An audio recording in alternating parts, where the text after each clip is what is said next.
Jin-Woo Kim stood in the communications center watching the massive screen that showed stars and empty space.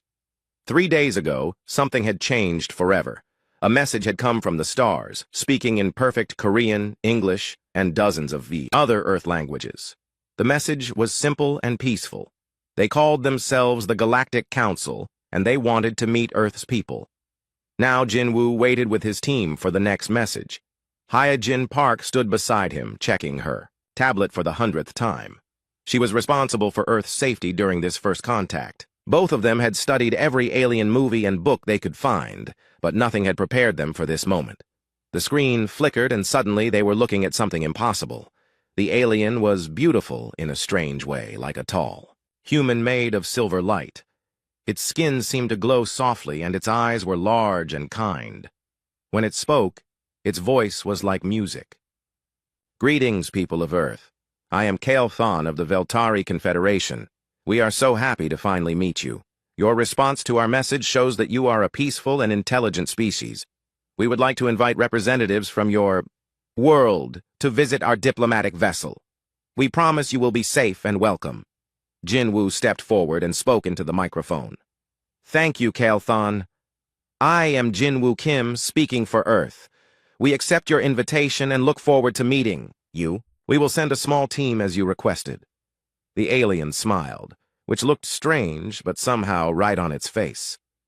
Wonderful. We will send coordinates for our ship. Please bring only 5 representatives. Our vessel has been prepared for your comfort and safety. When the transmission ended, Jin-Woo turned to his team. Besides Hyejin, there was Dr. Min-Ho Jung, a linguist, Dr. Soo-Jin Yu, a biologist, and Captain Dong-Hyun Choi, a pilot. They had been chosen because they were calm, smart, and represented the best of humanity. Are we really doing this? Asked Soo-Jin, her hands shaking slightly. Yes, said Jin-Woo. This is the most important moment in human history. We need to show them that Earth's people are peaceful and ready to join the larger galaxy. 2 hours later, they were aboard a small shuttle flying toward coordinates in space near the moon. The alien ship appeared on their screens gradually, growing larger until it filled their view. It was beautiful, all smooth curves and soft lights. It looked like art more than a spaceship. Their technology is incredible, whispered Min-Ho. Look how it seems to glow from within. A docking bay opened in the side of the ship and their shuttle was gently pulled inside by some invisible force. When they stepped out, the air was warm and smelled like flowers. Kale Thon was waiting for them with 2 other aliens. One was shorter and covered in what looked like green scales but was actually some kind of shell. It introduced itself as Mordun from the Galactic Council's Safety Assessment Division. The other was tall and thin with 4 arms and eyes like a cat. This was Thisara, a cultural specialist. Welcome aboard the Harmony's Dream, said Kale Thon. Please, come with us. We have prepared a meeting room where we can talk comfortably. As they walked through the ship, the humans looked around in wonder. Everything was soft and curved, with no sharp edges anywhere. The walls glowed with gentle light and seemed to respond to their presence, becoming brighter as they passed. Your ship is amazing, said Hyejin. How do you make the walls glow like that? Bioluminescent cells, explained Thisara proudly. All our technology works with living systems. We believe technology should be in harmony with life, not fighting against it. They entered a large room with comfortable chairs that seemed to adjust themselves to fit each person perfectly. In the center was a table with food and drinks from both Earth and alien worlds. Please, eat and drink, said Kale Thon. We want you to feel welcome. Jin-Woo tried some kind of fruit that tasted like honey and sunshine. It was delicious. The aliens watched him carefully, as if his reaction was very important. This is wonderful, he said honestly. Thank you for your kindness. Morden made notes on a device that looked like it was made of crystal. You adapt very quickly to new foods. Most species need time to adjust to alien nutrition. Humans are pretty adaptable, said Dong-Hyun casually. We eat all kinds of things on Earth. Hot peppers, fermented fish, even some mushrooms that are pretty dangerous if you prepare them wrong. The 3 aliens exchanged quick glances. Thisara leaned forward with interest. Dangerous foods? You mean you eat things that could harm you? Soo-Jin laughed. Oh yes, lots of our foods are technically poisonous. Coffee, chocolate, alcohol, shellfish, nuts. Some people are allergic to different things, but we usually just avoid what we can't handle. Fascinating, said Morden, making more notes. And your temperature preferences? Is this room comfortable for you? Perfect, said Minho, though we can handle much hotter or colder. Humans live everywhere on Earth, from deserts to frozen areas. We're pretty tough. Kael'thon's glow seemed to flicker slightly. Your world has extreme environments? Sure, said Hyejin. Deserts where the temperature reaches 50 degrees, frozen places that hit -40, mountains where the air is thin, deep ocean trenches, swamps full of dangerous animals. Humans live in all of them. The meeting continued for several hours. The aliens asked many questions about Earth and human society. They seemed particularly interested in how humans dealt with conflicts and challenges.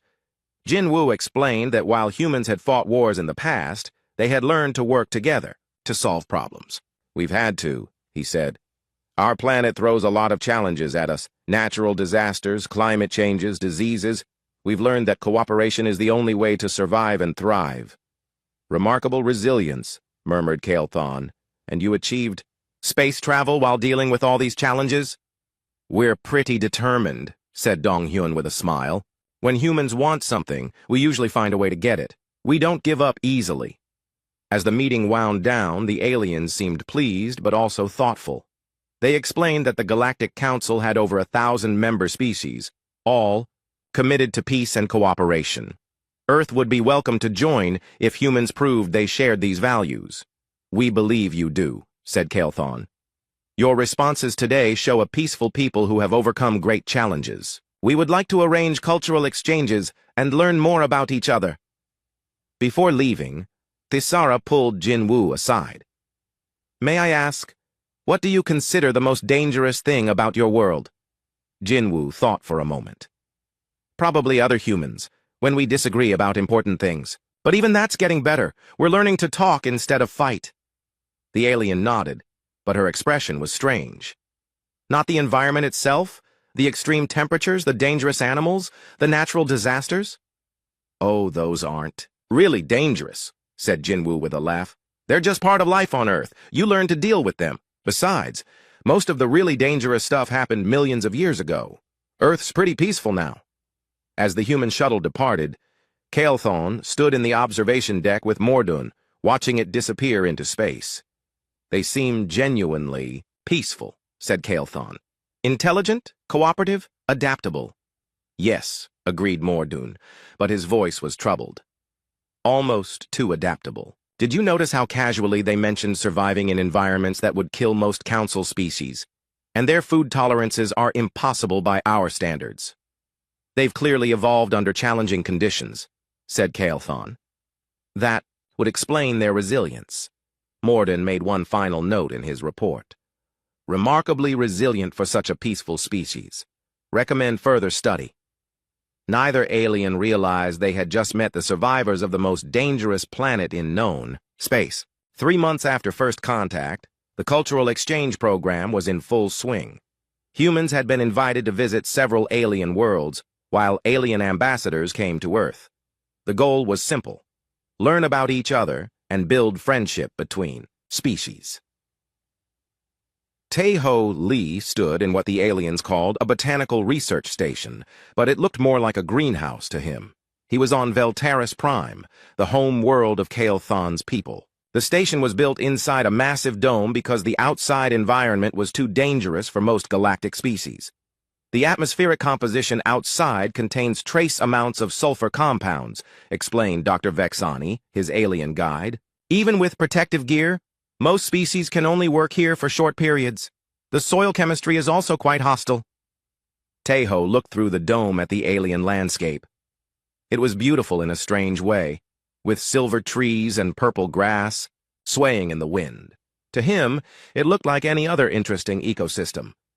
Can I go outside and collect some samples? He asked. Dr. Vexani's 4 eyes widened in alarm. Oh no, that would be far too dangerous. The environmental suits we have wouldn't fit your biology properly, and even then, exposure time should be limited to 30 minutes maximum. What if I just went out for a few minutes without a suit? Asked Taeho. I'd like to get a better feel for the environment. The alien made a sound like choking. That would be fatal. The atmospheric composition alone would damage your respiratory system within seconds. Tejo shrugged and accepted the environmental suit, though it felt bulky and unnecessary. When they went outside, he immediately noticed that the air smelled like rotten eggs, which reminded him of the sulfur springs near his hometown in Korea. The temperature was around 40 degrees Celsius, which was warm but not uncomfortable. "This is nice," he said through the suit's communication system. "Reminds me of some places on Earth." "Nice?" Dr. Vexani's voice was strained. "The temperature is at the upper limit of what my people can survive, even with protection." As they collected plant samples, Tejo kept having to resist the urge to take off his gloves for better grip. The plants were fascinating, but his alien guide became increasingly nervous as Tejo handled specimens that required special containment procedures. "This one contains alkaloids that are highly toxic," warned Dr. Vexani as Tejo picked up a spiky blue flower. "How toxic?" asked Tejo with interest. "Contact with unprotected skin would cause severe chemical burns and possible death." "Huh," said Tejo. "Looks a bit like a Korean thistle I know. We eat those." Meanwhile, on the sports world of Krethanos, So-Young Choi was causing a different kind of concern. She had been invited to participate in the Galactic Athletic Festival, a friendly competition between species. The games were designed to be fair, with events suited to different biological capabilities. The first event was a distance running competition. The track was 10 kilometers long, which seemed reasonable to So-Young. Her competitors included species known for their speed and endurance: the long-legged striders of Marathos, the efficient gliders from the low-gravity world of Nimbus, and several others. Threxik, the reptilian race coordinator, explained the rules. "This is an endurance event. The winner is whoever can maintain the highest average speed over the full distance.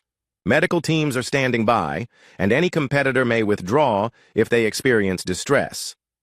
The race began, and So-Young settled into what felt like a comfortable jogging pace. The other competitors shot ahead of her initially, their biological advantages clearly showing.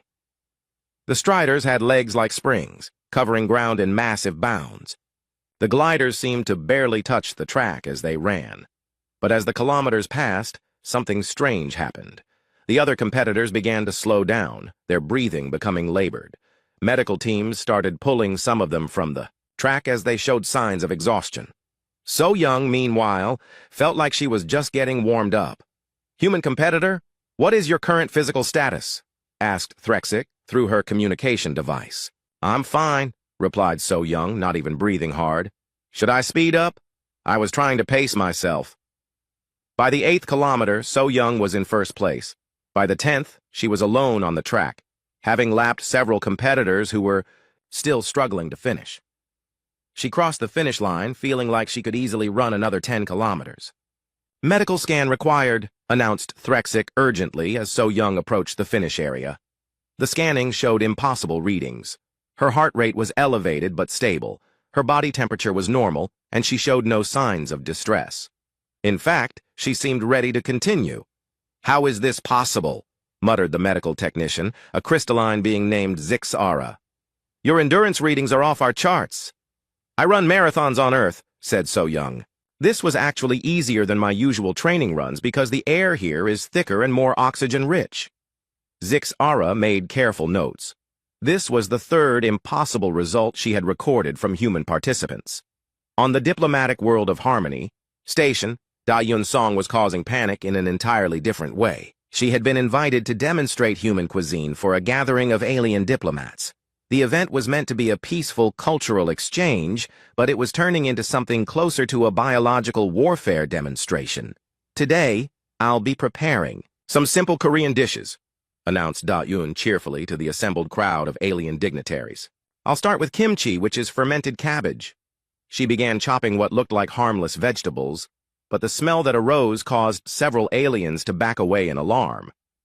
"The fermentation process uses beneficial bacteria," explained Da-eun as she mixed the ingredients. "We let it sit for weeks or months to develop flavor." Ambassador Quilthon of the Peaceful Traders raised a tentacle nervously. "Did you say bacteria? As in living microorganisms?" "Oh yes, lots of them," said Daun happily. "Billions per serving. They're very good for digestion." Several aliens made sounds of distress. The concept of deliberately eating living bacteria was apparently horrifying to most galactic species. "Now for the seasoning," continued Daun, pulling out a container of bright red powder. "This is gochugaru, Korean chili flakes."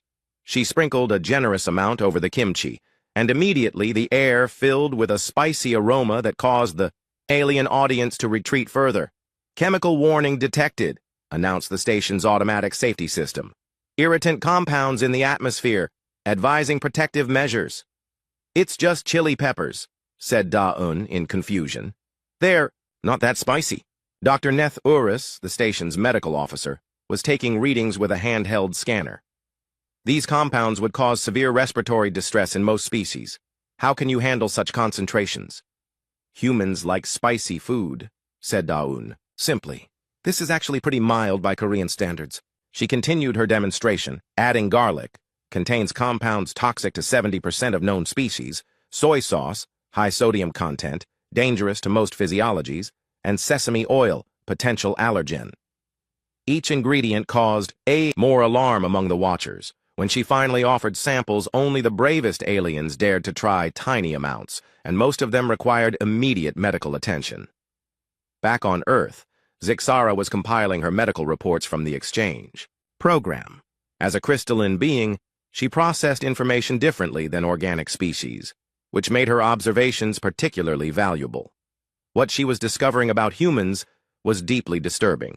Subject So Young Choi demonstrated endurance capabilities that exceed safe parameters for her apparent biology, she noted.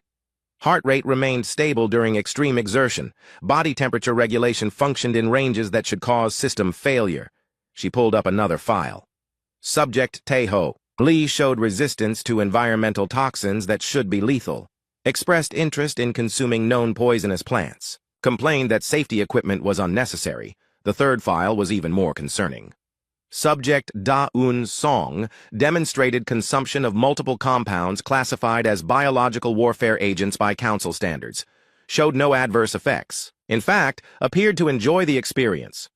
Zixara's crystalline structure flickered as she processed the implications. These weren't isolated incidents. Every human in the exchange program was showing impossible biological capabilities. They survived in environments that killed other species, consumed foods that were deadly to galactic citizens, and performed physical feats that defied known biology. She opened a new file and marked it with the highest security classification available to her position. The title read, "Biological Anomalies in Homo sapiens, Urgent Review Required." In her summary, she wrote, "Recommend immediate reevaluation of human physiology and environmental background. Current data suggests impossible adaptation capabilities.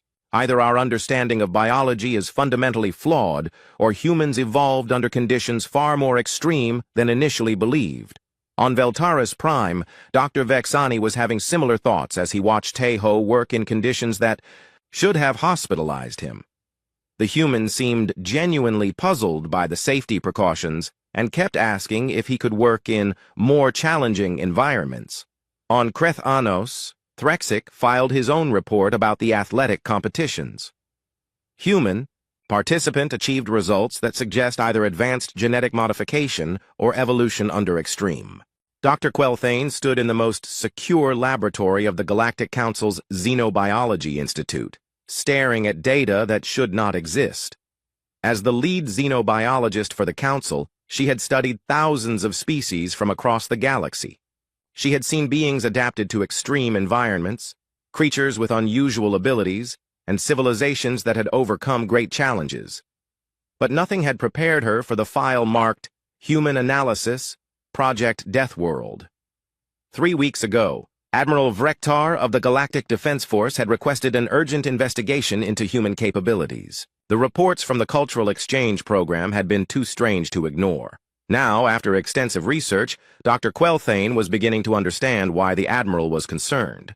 On Earth, Wu Jin Nam sat in his office at Seoul National University, completely unaware that his every word was being recorded and analyzed by alien scientists. He was being interviewed by Dr. Thysera about human history for what he believed was a peaceful cultural documentation project. "Tell me about your planet's geological history," requested Thysera, her 4 arms working on different recording devices simultaneously. "Well, Earth is about 4.5 billion years old," began Wu Jin in his friendly professor voice. "It's been through quite a lot. We've had 5 major extinction events where most life on the planet died out. The worst one killed about 96% of all species." Thysera's recording devices stopped working as her hands began to shake. "Did you say 96%? "Oh, yes. The Permian extinction was really bad," continued Wu Jin casually. "Then we had the one that killed the dinosaurs. That was only about 75% of species, so not as severe. Plus, we've had ice ages, volcanic periods, asteroid impacts, and all sorts of fun geological events." "Fun?" whispered Thysera. "Well, interesting from a scientific perspective," laughed Wu Jin. "The amazing thing is how life always bounced back. Humans showed up pretty recently, only about 300,000 years ago. We've had to deal with ice ages, supervolcano eruptions, plagues, and climate changes, but we've adapted pretty well." In the Xenobiology Institute, Dr. Quelthane was reviewing Wu Jin's interview alongside similar recordings from other humans. Every conversation revealed new horrors about Earth's history. She pulled up the planetary classification system and ran Earth's data through it. The results made her crystalline body flash with alarm colors. According to galactic standards, Earth was a Class Thothine Deathworld, the highest classification possible. Worlds in this category were considered uninhabitable by all known forms of life. The fact that humans had not only survived but thrived on such a planet was impossible by every model she knew. On the medical station Mercy's Light, Dr. Yunseo Yoon was working her regular shift in the emergency treatment center. She had volunteered for the exchange program to learn about alien medicine and help with interspecies medical care. What she didn't know was that her every action was being carefully observed and recorded. "Human doctor to Trauma Bay 7, announced the station's communication system. Yunseo hurried to where a Veltari worker had been injured in an industrial accident. The patient was unconscious and barely breathing. According to the medical scanner, he had suffered severe radiation exposure and chemical burns that should have been fatal. "How long ago did this happen?" asked Yunseo as she began treatment. 4 hours, replied the alien medical technician nervously. "We've done everything we can, but his condition is deteriorating. The radiation levels would kill most species." Yunseo nodded and began working. The treatment required her to work directly with radioactive materials and toxic substances that the alien medical staff couldn't handle safely. She worked for 6 hours straight, using techniques that seemed impossible to her alien colleagues. "How can you touch those materials?" asked one of the nurses, a insectoid being named Click-Esh. "Standard radiation protocols," said Yunseo absently as she worked. "Though this isn't really that dangerous. I've worked with much higher radiation levels during cancer treatments on Earth. The patients survived, making a full recovery that amazed the medical staff. But what shocked them more was watching Yunseo work calmly with substances and energy levels that would have killed them instantly. Dr. Quelthane's investigation had expanded to include military assessments, and what she found there was even more disturbing. Human military history was a catalog of survival techniques developed for impossible conditions.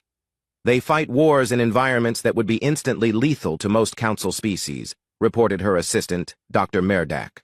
Desert warfare in temperatures over 50 degrees, Arctic combat in -40 degrees, high-altitude fighting where oxygen levels are too low to support most life forms. "What about their weapons?" asked Dr. Quelthane. "That's worse," said Dr. Merdak nervously. "Their military technology is designed around the assumption that everything wants to kill them. Their defensive systems could stop attacks that would destroy most civilizations. Their weapons are built to work in conditions that would shut down our most advanced equipment." Admiral Rektar joined the meeting by holographic projection from his flagship. His species, the warrior Krexhai, were considered among the most militarily advanced in the galaxy, but even he looked nervous. "Dr. Quelthane, what is your assessment?" he asked directly.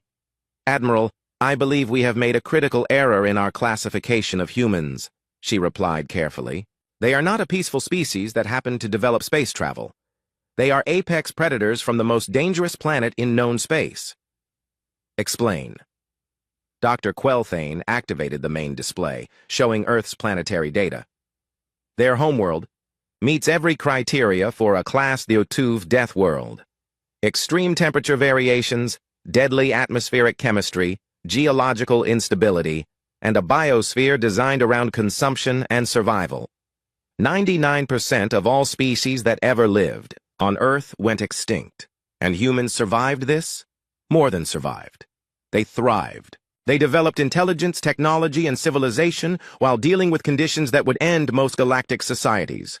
Admiral, their entire evolutionary history is a story of surviving the impossible. The room fell silent as the implications sank in. Council Prime Ethania joined the meeting virtually, her ancient face grave with concern. Dr. Quelthane, are you telling us that we have welcomed a species of Deathworld survivors into the galactic community? Yes, Prime. And they don't even realize how dangerous they are. To them, their capabilities are normal. They consider their world peaceful and safe compared to their early history. Admiral Vrektar leaned forward. What are their true capabilities? Dr. Quelthane pulled up her analysis. They can survive radiation that would kill most species. They consume toxins as food. They function in temperature ranges that span multiple climate zones. Their endurance capabilities exceed our instrument's ability to measure. They heal from injuries that would be fatal to most galactic citizens. But they seem peaceful, protested. Council Prime Ethania, because they choose to be, replied Dr. Quelthane. Their history shows they are capable of incredible destruction when necessary. But they have also developed strong cooperation and empathy, probably because those traits were necessary for survival on their world. On Earth, humans continued their daily lives, unaware that their peaceful existence was being analyzed as evidence of barely contained lethality. Children played in playgrounds that would be considered extreme environment training by galactic standards. Families ate meals that contained enough toxins to poison most alien species. Workers labored in conditions that required full environmental protection for other galactic citizens. The most disturbing aspect, continued Dr. Quelthane, is that they consider this normal. When asked about dangerous aspects of their world, they mention other humans as the primary threat. They have completely adapted to living on a planet that should kill them. What do you recommend? Asked Council Prime Ethania. Before Dr. Quelthane could answer, Admiral Vrektar interrupted. Prime, with respect, this changes everything. We haven't made contact with a peaceful civilization. We have encountered apex predators who have learned to cooperate. They are capable of surviving anything the galaxy can throw at them, and their technology is designed for warfare on a scale we cannot imagine. Are you suggesting they are a threat?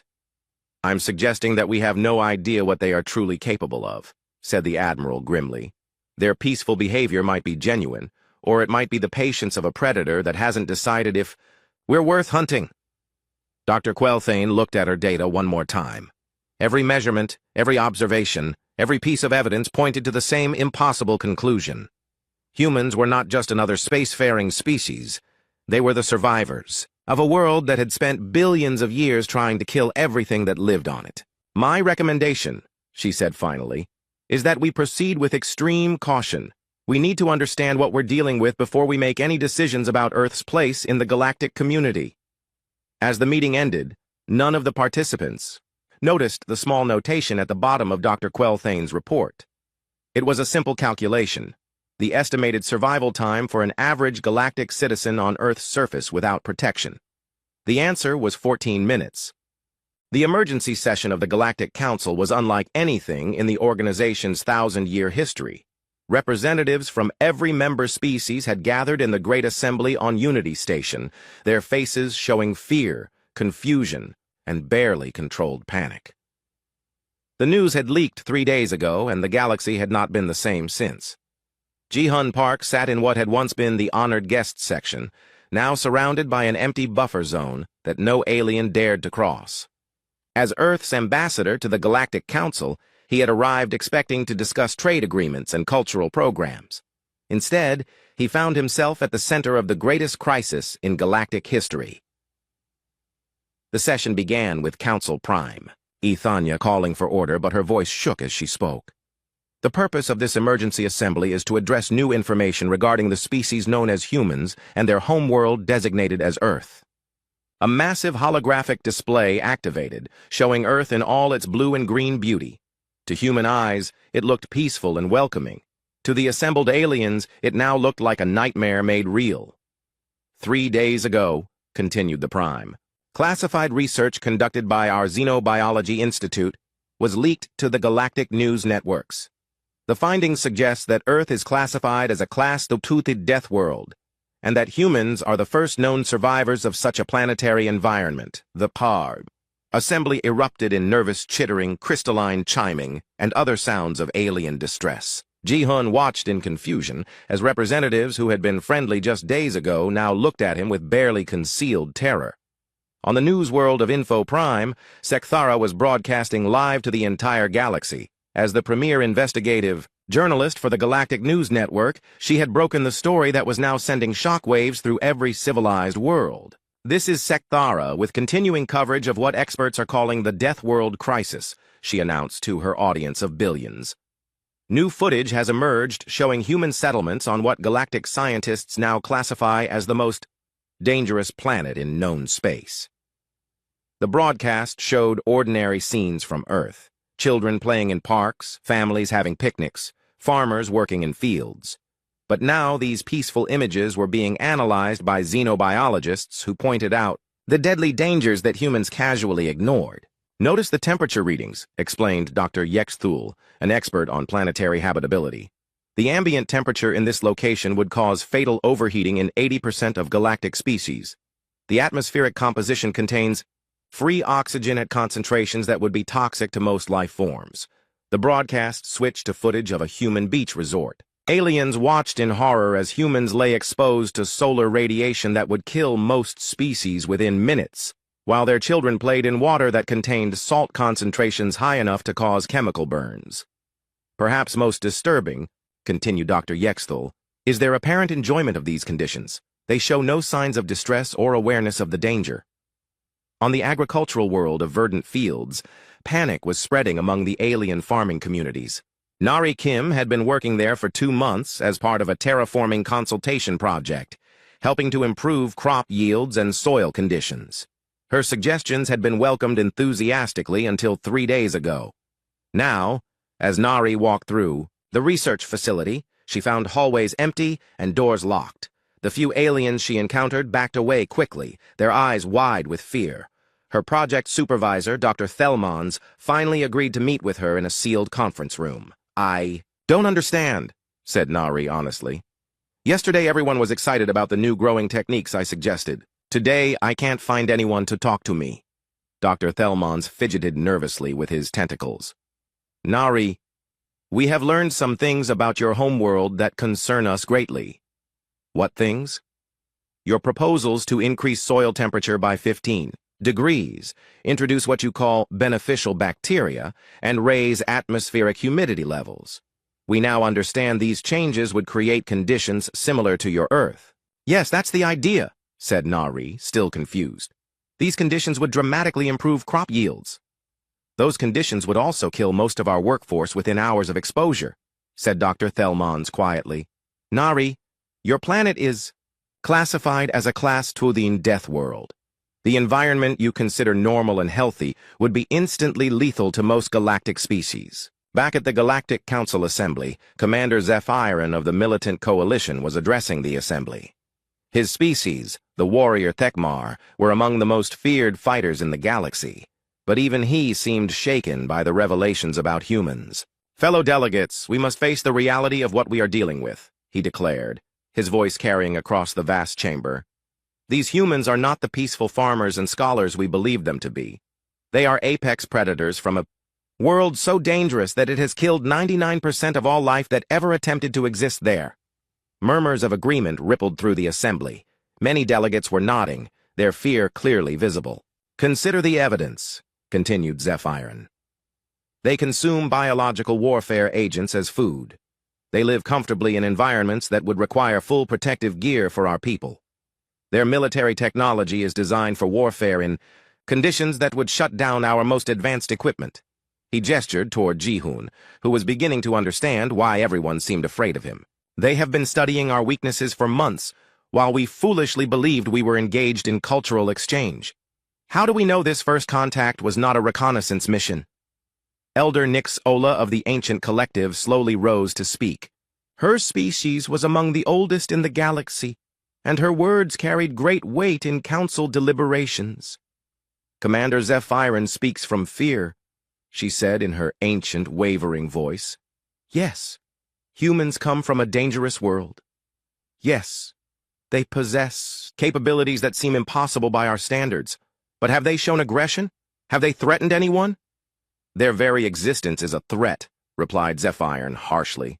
A species that can survive anything, consume anything, adapt to anything. How can we coexist with such beings? Elder Nixola looked directly at Ji-hoon, and he saw something in her ancient eyes that might have been understanding. Perhaps the question is not whether we can coexist with them, but whether they will choose to coexist with us. The debate continued for hours, but Ji-hoon was no longer listening. He was finally understanding the scope of what was happening. The galaxy had learned that Earth was far more dangerous than anyone had realized, and now they saw humans not as friends, but as threats. His communication device chimed with an urgent message from Earth. It was from Jin-Woo Kim, the original First Contact coordinator. Ji-hoon, we're seeing the alien news broadcasts here on Earth. The whole planet is in shock. We never realized our world was so different from others. People are scared and confused. They want to know if we're really as dangerous as the aliens. Think we are, Ji-hoon typed back quickly. I don't think we're dangerous, but they do. The Council is debating what to do about us right now. On Earth, humans were gathering around screens and devices, watching alien news broadcasts that showed their peaceful world as a hellscape of death and destruction. Children who had been playing happily in their backyards were now being described as survivors of conditions that would kill most of the galaxy's citizens. Dr. Sarah Chen, a pediatrician in San Francisco, watched in amazement as alien experts analyzed footage of children playing on a playground. Notice how these juvenile humans function normally in direct solar radiation, explained the alien commentator. Most galactic youth would require protective shielding to survive such exposure. We're not monsters, Sarah said to her husband as they watched. We're just people trying to live our lives. But across the galaxy, the fear was spreading. On trade worlds, human goods were being quarantined as potential biological hazards. On peaceful planets, alien citizens were demanding protection from the Deathworld species. On military worlds, defense planners were analyzing human capabilities and wondering if First Contact had been a mistake. Back at the Council Assembly, the debate was reaching its conclusion. Council Prime Ethania called for order as the voting process began. The motion before us, she announced, is to implement protective measures around human space, restricting travel and contact until a full assessment of the situation can be completed. Ji-hoon stood up, knowing this might be his only chance to speak. Honorable delegates, I understand your fear. I'm beginning to understand why our world seems dangerous to you.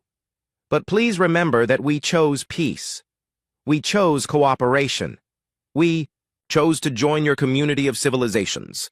Because you thought we were weak, interrupted Commander Zephyrin. Now we know the truth. No, said Ji-hoon firmly, because we thought you were friends. The vote was called, and one by one, the delegate species cast their decisions. The result was overwhelming. The Galactic Council voted to implement a quarantine around Earth, effectively isolating humanity from the rest of the galaxy.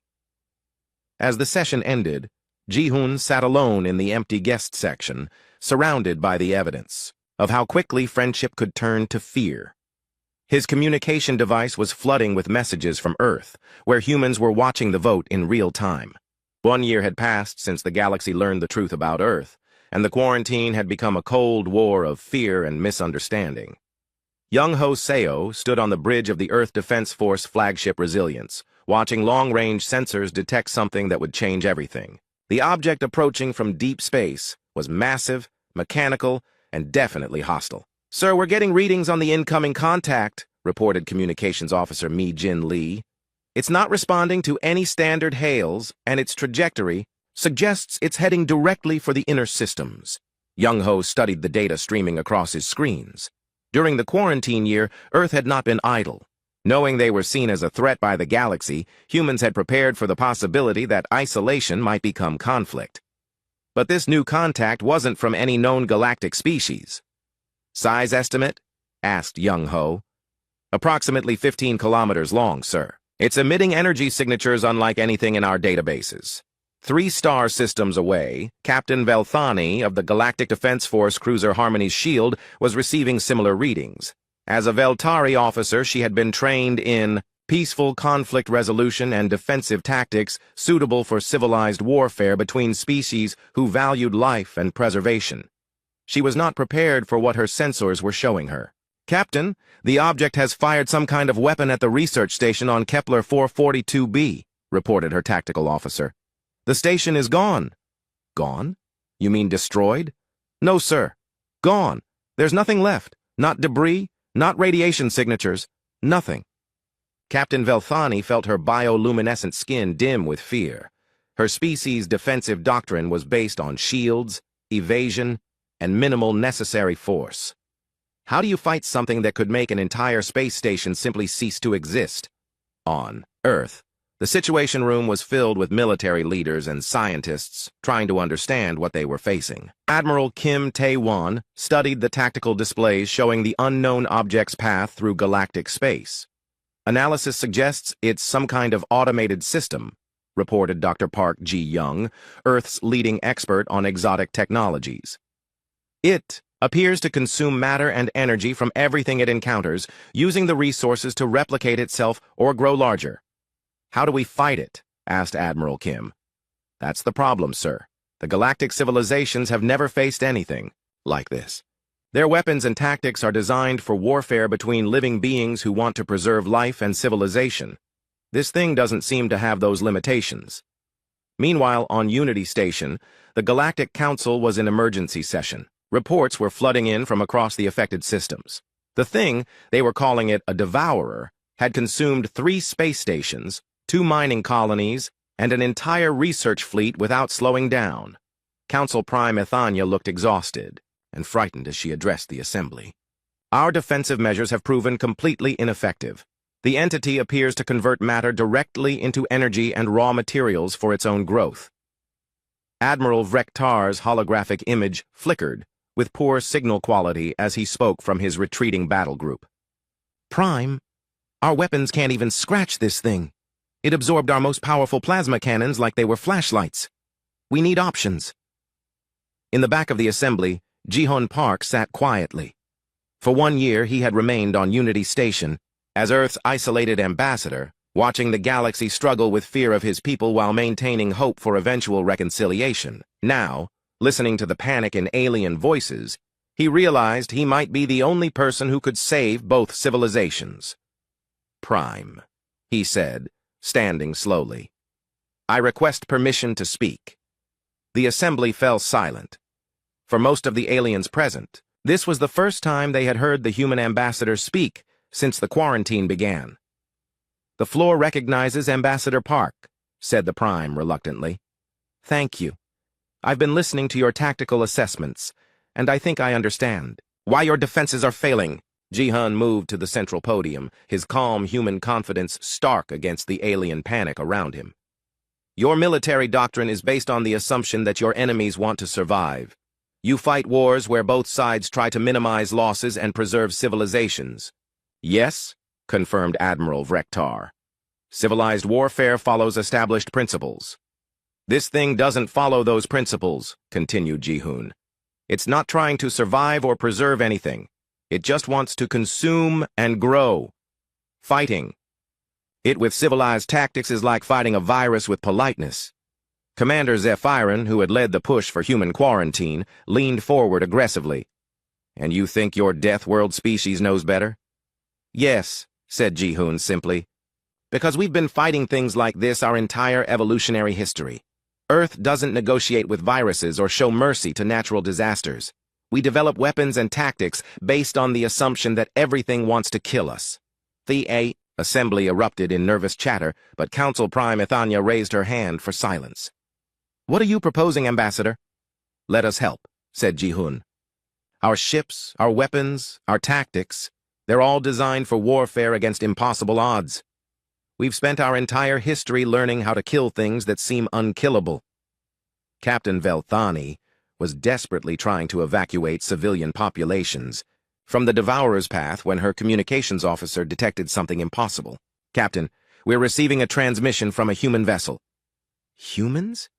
Here? Velthani's confusion was complete. I thought they were quarantined to their home system. Sir, they're requesting permission to engage the hostile contact. Young-ho's voice came through the communication system, calm and professional. Galactic Vessel Harmony's Shield, this is Admiral Young-ho, SEO of the Earth Defense Force. We're here to help. Admiral, your people are under quarantine, replied Velthani weakly. You shouldn't be here. The quarantine was to protect you from us, said Young-ho with grim humor. Right now, you need protection from that thing more than you need protection from humans. Velthani looked at her tactical displays. The Devourer was 6 hours away from the civilian evacuation ships, and her own vessels couldn't slow it down. She made a decision that went against every regulation in the Galactic Defense Force manual. Admiral Seo, you are cleared to engage the hostile contact. What happened next redefined galactic warfare forever. The human ships moved in patterns that seemed chaotic to galactic observers, but followed a ruthless logic of maximum destruction. Their weapons didn't try to disable or reason with the Devourer. They tried to annihilate it completely. Mi-Jin Lee worked frantically at her science station, analyzing the enemy's structure while the battle raged around them. Sir, I'm detecting critical points in its matrix. If we can coordinate our attacks on these nodes simultaneously, do it, ordered Young-ho. All ships, target coordinates incoming. Full power, no holding back. The human fleet launched an attack that would have horrified galactic military observers under normal circumstances. They used weapons designed to crack planets, tactics that assumed acceptable losses, and a level of focused destruction that most civilizations reserved for their worst nightmares. It worked. The Devourer's death was like watching a star collapse, in reverse. Its 15-kilometer bulk imploded as its matter conversion systems failed catastrophically, leaving nothing but a slowly expanding cloud of elementary particles. Captain Velthani stared at her sensors in amazement. It's gone. It's actually gone. Confirmed, reported Young-ho's voice over the communication channel. Hostile contact eliminated. Are your civilian ships secure? Yes, Admiral. Thanks to you. Velthani paused, then added quietly, I apologize for our fear of your people. Fear can be useful, replied Young-ho. It keeps you alive. But so does knowing when to work together.